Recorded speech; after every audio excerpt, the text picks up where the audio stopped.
Muy buenos días, mi nombre es Alexis Lozada, yo soy de Colombia y estoy muy contento de venir aquí a comer toda la comida que ustedes ofrecen, es genial, espectacular, de todo. Entonces, muchísimas gracias por eso. Quiero preguntarles algo antes de comenzar, ¿quiénes nunca han programado? Ok, ¿por qué me dices que nunca has programado? Cuéntame. Nada. Soy de la carrera de administración y ahí no hay programado. Ya, pero es que tenemos un misconception ahí. ¿Quién más me levantó la mano? ¿Quién más me levantó la mano? Tú, cuéntame. ¿Por qué dices que nunca has programado? La verdad nunca me iniciaron en programación. Ya, es que hay un problema aquí y es que el concepto de programación no está aplicado solamente a los sistemas informáticos. Todos hemos programado algo en nuestra vida. Hemos programado una fiesta, hemos programado una cena, hemos programado una reunión con nuestros amigos, ¿cierto? Entonces, hemos programado algo. ¿Por qué le llamamos programación? Porque resulta que estamos haciendo un conjunto de pasos para resolver un problema o una necesidad. Pero siempre lo hemos hecho. Hoy me levanto, tengo que bañarme a tal hora, desayunar a tal hora, coger el camión a tal hora, etcétera, etcétera.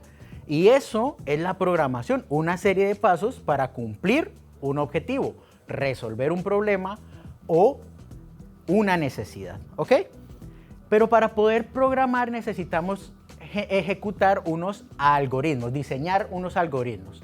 ¿Pero qué es un algoritmo? Es un conjunto de pasos que nos resuelve un problema o una necesidad. Si lo haces bien hecho, te va a resolver ese problema o necesidad. Por eso, nosotros siempre hemos programado algo en nuestras vidas. Ahora apliquémoslo a la parte informática. ¿Qué características debe tener un algoritmo? Un algoritmo tiene que ser definido. ¿Qué significa esto? Significa que un algoritmo, si yo lo ejecuto una vez, tiene que devolverme un dato. Y si lo ejecuto por segunda vez, siempre y cuando le envíe los mismos datos de entrada, me tiene que devolver los mismos datos de salida siempre. Si yo tengo, por ejemplo, el número 1 y el número 3 y les digo sume esos números, tiene que devolverme un 4, ¿verdad? Si lo hago por segunda vez, también tiene que devolverme un 4. Si lo hago una tercera vez, tiene que devolverme un 4. Significa que el algoritmo está correctamente definido porque su salida es única siempre y cuando los parámetros sean iguales, los parámetros de entrada sean iguales. Pero ojo, toda regla tiene su excepción. A veces necesitamos un algoritmo que nos mande un dato diferente siempre. Un ejemplo de un algoritmo que nos mande un dato diferente. Un algoritmo que genera un número aleatorio. Un número aleatorio, ¿para qué nos sirve eso? ¿Para qué? Un sorteo. Para un sorteo. Entonces miren que toda regla tiene su excepción. Yo cuando hago un algoritmo quiero que sea definido porque siempre que yo le envíe los mismos parámetros de entrada me tiene que dar los mismos parámetros de salida, pero hay algunas excepciones, como por ejemplo un algoritmo que nunca me dé el mismo número porque quiero sortear algo, ¿vale? Eso es lo primero. Lo segundo es que tiene que ser preciso. No le puedo decir, oye, súmeme 1 más 1 y me vuelva un 3. No, tiene que ser preciso, tiene que hacer lo que se le pidió y hacerlo bien hecho. Tiene que ser legible, es decir, que cualquier persona pueda ver el algoritmo y decir, ok, este algoritmo está tomando 2 números de entrada y está generando un número de salida. Entonces yo lo puedo leer fácilmente. Tiene que ser finito, es decir, tiene que tener un inicio y un final. Tiene que ejecutarse en un momento dado. Entonces también podríamos hablar de algunos algoritmos que son infinitos, que es entre comillas infinito. Por ejemplo, un programa que esté escuchando siempre si una persona se conecta o no a un chat para poderle dar acceso al chat. Entonces ese programa en teoría es infinito porque nunca se detiene. Se va a detener en algún momento, pero teóricamente es infinito. Pero la idea de un algoritmo es que tenga un inicio y un final. No podemos tener algo que nunca pare, ¿ok? Esas serían las características de un algoritmo. Vamos a ver cuáles son esas partes importantes del algoritmo. Los algoritmos van a tener una entrada de datos, esa entrada de datos pues ya están definidas, ¿ok? Ya están definidas desde un principio. Tiene que tener un proceso para procesar esos datos de entrada y obviamente tiene que tener su salida. ¿Cuál fue el resultado del proceso que ejecuté sobre los datos de entrada? Esas son las tres partes básicas de un algoritmo. Ahora veamos cómo podemos resolver un algoritmo hablando con una palabra que conocemos como pseudocódigo. Pseudocódigo es decir en palabras que entendemos los humanos, cómo podemos resolver un problema. Eso le llamamos pseudocódigo, porque le estamos diciendo, oye, ve, para sumar dos números, necesito que me des primero los dos números que quieres sumar, luego hago la suma de esos dos números, que es una operación aritmética, y te voy a dar una salida. Ese sería un pseudocódigo para sumar dos números, pero es algo que entendemos nosotros, ¿ok? Entonces generalmente nosotros resolvemos el problema en nuestras cabecitas y lo expresamos de manera natural. A eso lo llamamos pseudocódigo. ¿Cómo resolver un problema o necesidad? Necesitamos tener muy claro cuál es el problema. Muchas veces, un gran porcentaje de las veces, las personas que tienen un problema o una necesidad no expresan bien qué es lo que necesitan. Y eso es lo que genera programas malos, programas que no hacen lo que se requiere.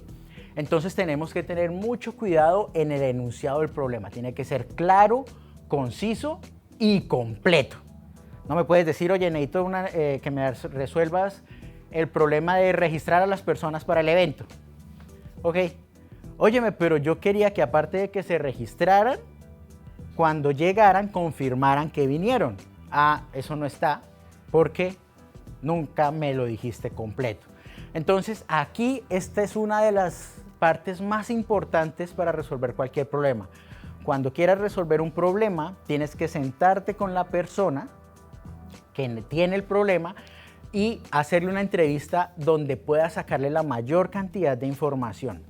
Y hay algo muy curioso. Cuando nosotros hacemos software, nosotros resolvemos un problema o una necesidad de una persona, pero nosotros no somos los que estamos ideándonos la solución. Por lo general, en una gran mayoría de los casos, la persona que tiene el problema te dice cómo solucionarla, solo que no sabe cómo implementarla en un sistema informático. Por ejemplo, te dice una persona, un contador, te dice necesito un software que me lleve la contabilidad. ¿Qué sucede? No sabemos contabilidad, pero eso no nos impide que podamos resolverle esa necesidad. ¿Qué podemos hacer? Decirle, ok, voy a sentarme y a entrevistarte y que me digas qué es lo que necesitas. Entonces el contador de manera general te va a decir, ok, necesito que cuando yo haga una venta se registre el valor de la venta a este lado, se registre el valor del impuesto a este otro lado y se registre el valor que recibí a este otro lado. ¿Quién está dando la solución? La misma persona que tiene el problema o la necesidad.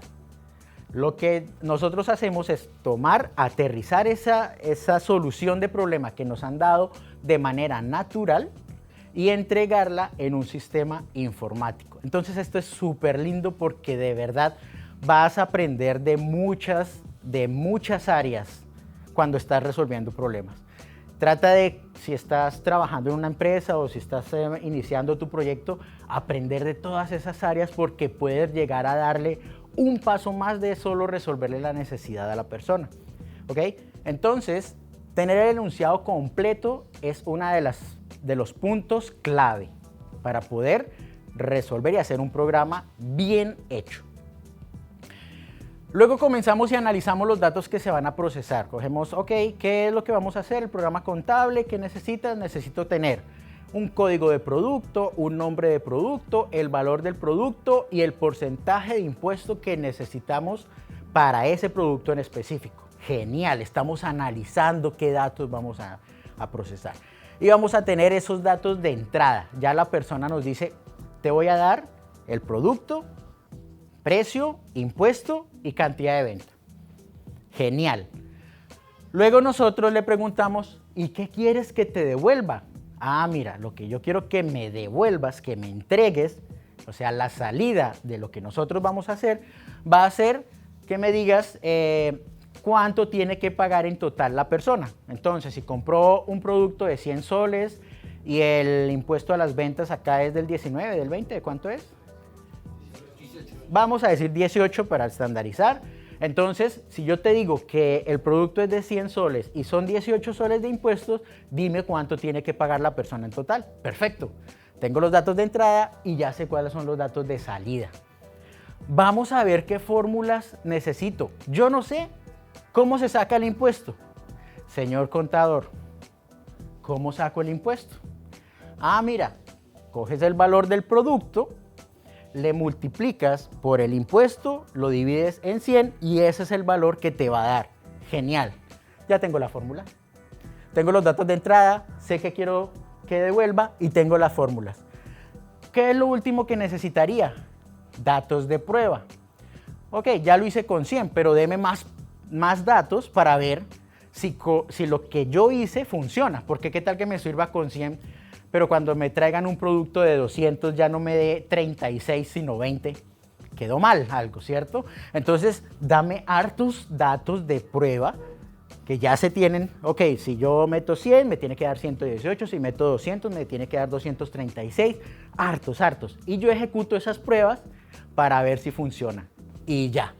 Con estos datos ya tienes listo la solución del problema y lo único que tienes que hacer es escoger un lenguaje de programación que ya Álvaro te comentó cuáles hay, compilados, interpretados, altamente tipados, dinámicamente tipados, ya dependiendo de la necesidad que se tenga, se escoge uno y sobre cualquiera de ellos lo puedes hacer, siempre y cuando tengas la lógica. Desde que tú tengas la lógica y tengas claro esto, a cobrar, no hay nada más.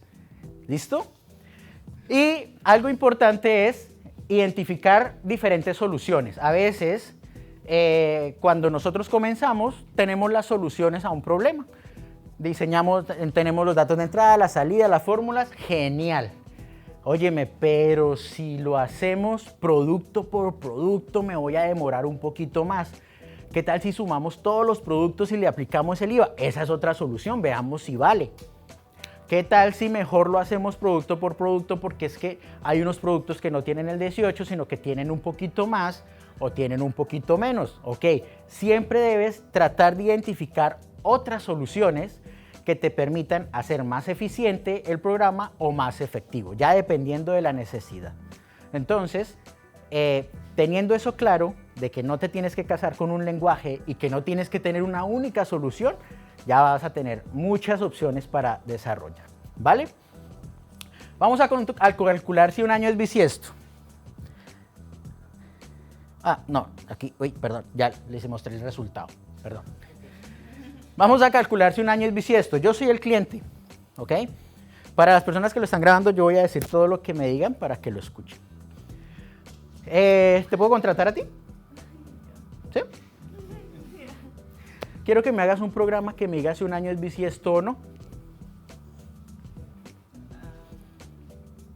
¿Cada cuánto se da un año? ¿Cada cuánto se da un año bisiesto? Perfecto. Ya estás identificando el problema, ¿cierto? ¿Qué más necesitas? Estás preguntando que cada cuánto se da un año bisiesto. ¿Qué más necesitas? ¿El año que estoy? ¿El año que comenzó? Ese no me interesa ahorita. No, porque yo quiero calcular cualquier año. ¿Cualquier año? Sí. ¿Sí, múltiplo de cuánto? No, no, ¿Cada no. cuánto se da? Ojo, porque tú estás llegando aquí. ¿Quieres tener los datos de entrada? Ya me pediste simplemente cada cuánto. Entonces ya sabes. Bueno, me estás preguntando el enunciado. Quiero que me digas qué datos de entrada quieres que te dé. Analiza eso. ¿Qué datos de entrada quieres que te dé? ¿Qué año fue ese? Un número, el año. Quiero saber, el dato de entrada que va a tener esa solución va a ser un año. Yo te doy un año y tú me tienes que decir si es bisiesto o no. Pregúntame esto. ¿Qué quieres ver? ¿Qué quieres ver? No, yo soy el cliente. Tú me estás resolucionando. Pregúntame a mí, ¿qué quiero ver? ¿Qué es lo que desea como resultado? como resultado yo quiero que me digas sí o no. Si es bisiesto o no es bisiesto. Genial. ¿Cómo vamos a ver cuándo me... Esa está muy buena, esa es importante. Ya sabemos los datos de entrada, que yo te voy a dar un año, un número. Los datos de salida va a ser ¿Cuál es? un sí o un no. Las fórmulas te las voy a dar. Los años bisiestos son aquellos que son múltiplos de 4, siempre y cuando no sean múltiplos de 100, pero sí sean múltiplos de 400. Eso es un año bisiesto. Ya te di las fórmulas, ¿verdad? No te las aprendas ahorita, tranquila. Estoy mirando es cómo podrías resolver un problema, ¿vale? ¿Y qué datos qué necesitamos acá? Varios años para probar. Ejemplos. Entonces te voy a dar unos ejemplos. Bueno, me tocaría hacer uno. Vamos a tomar el año 2000. ¿Se alcanza a ver allá en la...? Supongo. Vamos a ver el 2001. Necesito un año bisiesto real, porfa. Alguien me busca ahí rapidito qué año es bisiesto para saber. 2012. Entonces, acá yo quiero que me digas sí. Acá quiero que me digas no. Acá quiero que me digas sí. Y acá quiero que me digas sí. Perfecto. Ya tenemos todos los datos necesarios para resolver mi problema o necesidad. Tengo una necesidad, quiero saber cuándo un año es bisiesto. ¿Cómo lo analizamos? Ok, tener claro el enunciado. Quiero saber cuáles años son bisiestos. Datos de entrada, te voy a dar un número, que va a ser el número del año. Datos de salida, ¿sí o no? Fórmulas, todos aquellos años que son múltiplos de 4, que no sean múltiplos de 100 y que sí sean, o que sean múltiplos de 400. Y datos de pruebas, los tenemos. Perfecto. Ya tenemos nuestros datos generales para resolverlo. Vamos a bajar un poquito, porfa. Eso. ¿Se ve bien? Genial. Esto es un pseudocódigo. Miren que lo estamos leyendo en palabras naturales, en nuestro lenguaje natural, podemos entenderlo.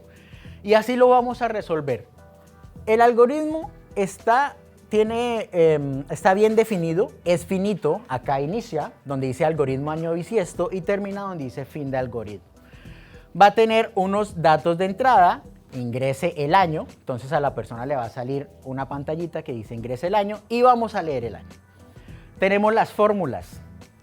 Si el año es múltiplo de 4 y el año es múltiplo, no es múltiplo de 100 o año es múltiplo de 400, es bisiesto.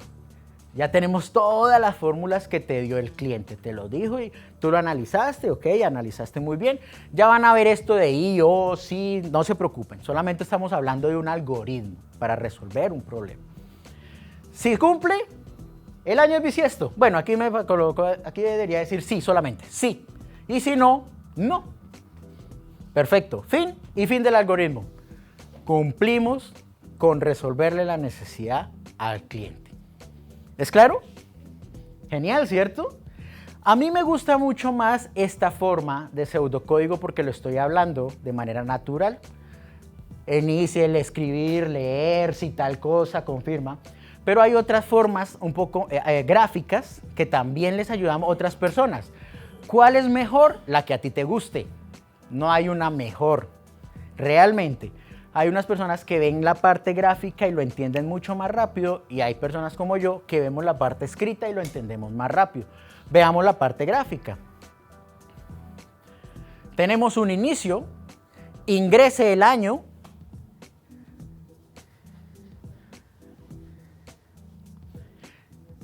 la misma pregunta, si el año es módulo de 4 y el año no es módulo de 100 o el año es módulo de 400, sí, sí. Sí, si no, no. Y fin. ¿Ven la parte gráfica? En la parte gráfica pueden mirar cómo va tomando las decisiones nuestro algoritmo. ¿Cuál de las dos es mejor? La que te guste. Realmente cuando estudiamos ingeniería ya de sistemas, ingeniería en la parte de la universidad, tenemos que aprender las ambas porque la documentación clásica siempre nos exige tener esto. Pero por experiencia yo no me pongo a hacer esto a menos que el problema no lo entienda escrito.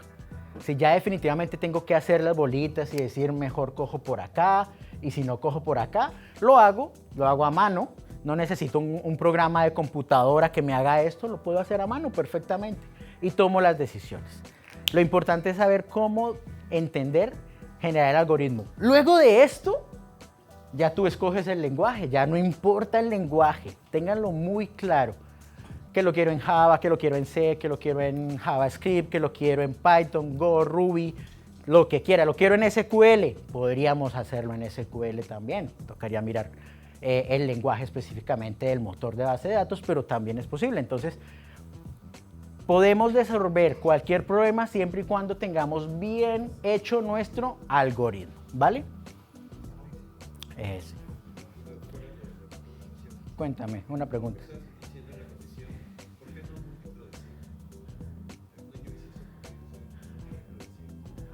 Porque resulta que 100 sí es múltiplo de 4. 100 sí es múltiplo de 4.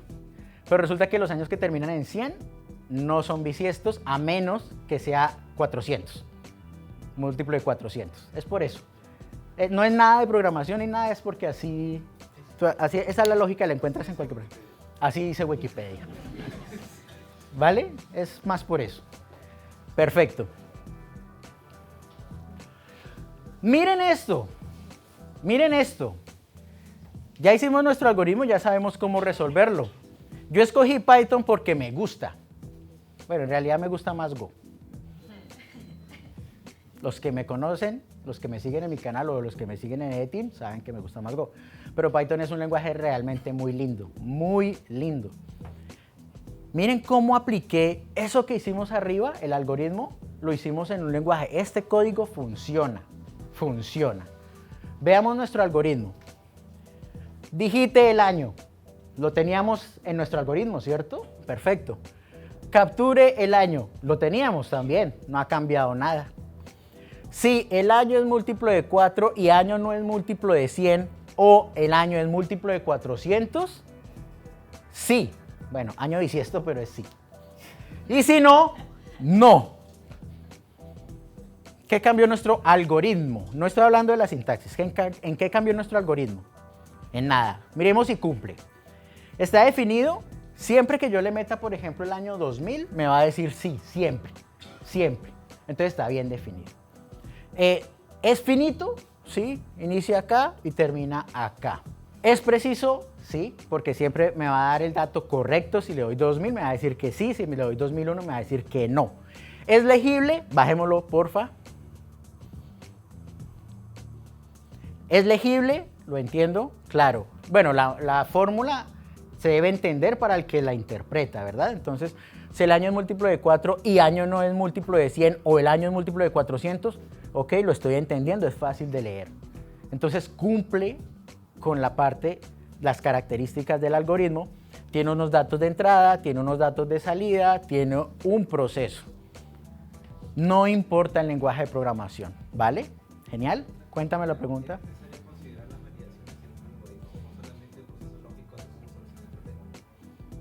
Creo que no entiendo tu pregunta. Digamos, si es que ingresar un año negativo va a ser múltiplo de 4, igual va a decir que es cierto, pero un año negativo no existe. Ok. En el requerimiento que yo te hice, ¿te pedí eso? No, no lo pidió. Ok, si no me lo han solicitado, puedes tener las dos opciones. Claro, tú puedes dar un paso más allá y decir, óyeme, y los negativos en el encabezado, en el enunciado del problema, tú tuviste que haberlo tenido muy claro. Puede pasar, y pasa en la vida real, que no hayan tenido en cuenta eso que acabas de decir. Y si coloco un número negativo, ok, no pasa nada. ¿Se dieron cuenta después? Lo corriges. ¿Pero ¿es necesario considerarlo en el algoritmo también o esa parte? No, tienes que considerarlo siempre. Es que tú nunca escribes código si no tienes tu algoritmo listo, si no sabes cómo lo vas a resolver, ¿vale? O sea, la idea del algoritmo es saber cómo lo vas a resolver. Y recuerden que el algoritmo es exactamente a lo que hayas colocado en tu código. ¿Vale? ¿Alguna otra duda? ¿No? ¿Todo claro? Yo pienso que mi compañero quiere decir como el cliente final. Claro. Valor crítico que solicita el cliente, puro sueldo. Sí, pero recuerden una cosa, ustedes tienen que ir un poquito más allá y hacer ese tipo de preguntas. ¿Ok? O incluso aportando con la experiencia tuya como programador, sabes qué cosas hay que validar. Exacto, porque hay cosas que, ¿y yo por qué voy a meter un año de negativo? Porque es posible. Pero eso lo sabes tú, no yo como usuario.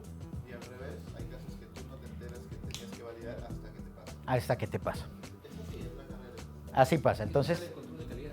dime. ¿Eso sale en el control de calidad? O en producción.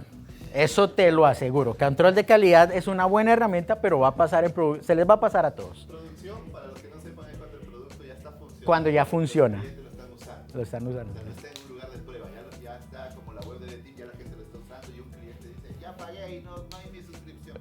Eso es producción. Exacto. Como el meme que estás poniéndole las rieles al tren cuando Mientras el tren está avanza. así, esa es. ¿Alguna otra duda? Cuéntame. Un algoritmo es absoluto siempre de solucionar problemas o es relativo solucionar problemas. Uy, creo que no te entiendo la pregunta. Si siempre soluciona problemas o es relativo a lo que se va avanzando en base a lo que el cliente o el negocio va avanzando. La idea del algoritmo siempre es tener una entrada, un proceso y una salida, ¿vale? Siempre va a solucionar algo, a resolverle la necesidad al cliente. Entonces el algoritmo tiene que hacer algo que sirva, si no, no estamos haciendo nada con el algoritmo. Pero todos los algoritmos sirven, es decir, si lo tienes ahí es por algo. Creo que la pregunta va enfocada más a si varía la necesidad. Si es escalable el algoritmo. Ah, ok. Vale, perfecto. Eso está muy bien. Me preguntan si los algoritmos son escalables. Va la respuesta de la siguiente forma. Depende. ¿Qué es lo que pasa? Aquí estamos hablando de programación estructurada, paso a paso, que es la base de todo. Pero más adelante tienen que comenzar a aprender los paradigmas de programación que les comentó Álvaro. Paradigma de programación orientada a objetos, paradigma de programación funcional, porque el solo algoritmo en sí, sencillito, pueda que no te cubra toda esa escalabilidad, es decir, cuando el programa comienza a crecer, no te va a cumplir. Entonces, con los otros paradigmas de programación comienzas a resolver esos problemas de escalabilidad, ¿vale? Lo importante aquí es comenzar resolviendo un problema pequeño. Y yo siempre les digo a todos, cuando llegan me dicen, profe, ¿qué tengo que aprender para hacer un Uber? Yo le digo, aprende a programar. Lo primero que tienes que hacer. Pero programar no es todos los paradigmas de programación, no, las bases. Comienza con lo pequeño. Si haces un to-do, es decir, una lista de tareas, que yo quiero hacer mi lista de tareas propia, no quiero bajarme una aplicación, sino que quiero hacer una lista de tareas donde diga, hoy tengo que hacer la tarea de matemáticas, hacer la tarea y voy a chuleando si ya la hice o no. Comiencen por ahí, que es muy sencillo, siempre comiencen por ahí. Cuéntame. Supongo que un ejemplo es como cuando descargas el Windows y a medida que pasa el tiempo te va pidiendo actualizaciones, ¿no? Exacto, cada vez hay algo. Necesitas resolver una necesidad nueva y hay que agregar. O corrige un problema que se detectó que no pasó por calidad, o sea, que la calidad no lo pudo ver, ¿vale? ¿Alguna otra pregunta? ¿No? Genial, saquen una hojita. No, mentiras. ¿Lo vamos a hacer en JavaScript? Vamos a hacerlo JavaScript rapidito, ¿les parece? Muy bien, tenemos el dato de entrada, ¿ok? Vamos con la lógica. ¿La lógica cambia? No, o sea, si el año es múltiplo de 4, pero no es múltiplo de 100 o es múltiplo de 400, es bisiesto. Miren lo que voy a hacer aquí. El mejor invento que se han hecho en tecnología. Es lo mejor, de verdad. Pero hay algo que se llama la sintaxis. La lógica no cambia, pero la forma en que lo escribes de un lenguaje a otro sí cambia, ¿vale? Eso es lo único, pero la lógica sigue siendo la misma. Cositas que tengo que cambiar. La primera, tengo que meter todo esto dentro de paréntesis acá en JavaScript. Listo. Segundo, ya no tengo dos puntos en Python, sino esta llavecita de apertura y tengo que tener la llavecita de cierre porque En JavaScript lo necesito. Ah, qué bonito, miren eso. Voy a darle un tabulador acá. Sí, no se salió, genial. Entonces, JavaScript necesita las llavecitas. Vale, perfecto. Aquí cierra el if. Y aquí abre el else. Vamos a cambiar la forma en que imprime porque JavaScript para imprimir en la consola, igual que como lo estamos haciendo con Python, necesita otra funcioncita que se llama, que es del objeto console. La función se llama log. Console.log.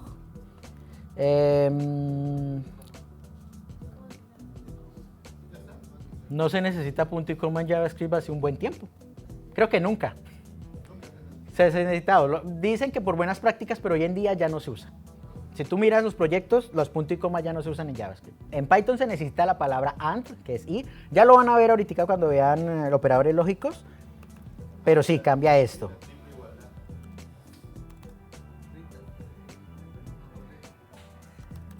Listo. Y acá, pues por buena práctica, él nos pide que hagamos esto. ¿Vale? Creo que ya no hay necesidad de cambiar nada más. Pero miren que no hemos cambiado más que sintaxis, la forma en que escribo el y, la forma en que coloco la condición. Los linter son unos plugins que se instalan en los editores de texto o en los IDE y él te va mostrando, oye, aquí hay un errorcito, te faltó cerrarla el paréntesis, que eso ya te lo hace el IDE, o sea, ya no tienes que estar pensando, ese chiste del punto y coma, la verdad, yo no lo entiendo hoy en día. Lo entendería, esos memes que dicen que el punto y coma ha ganado por escondidas durante años, eso lo entiendo hace 10 años, pero hoy en día cada vez que te falta algo el IDE te dice aquí hay falta un punto y coma o falta algo, entonces no lo entiendo. Vamos a hacerlo en Go, ¿vale? En Go va a ser un poquito más largo y van a decir, uy, ese Go tan feo. Ese Go tan feo, todo eso que tienen que escribir para solamente sacar un número, ¿cierto? Pero una vez ven cómo se hace deploy, cómo se programa, no se van a pasar así como yo.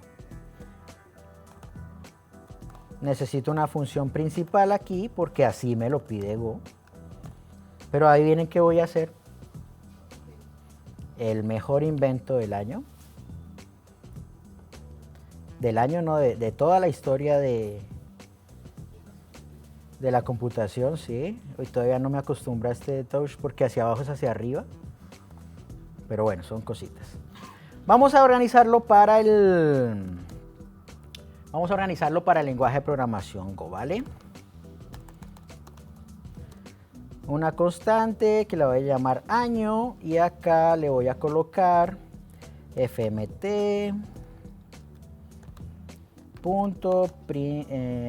perdón. Digite el año, porcentaje de, coma, año. Ah, perdón, aquí está mal. No puedo hacerlo como constante, tiene que ser una variable.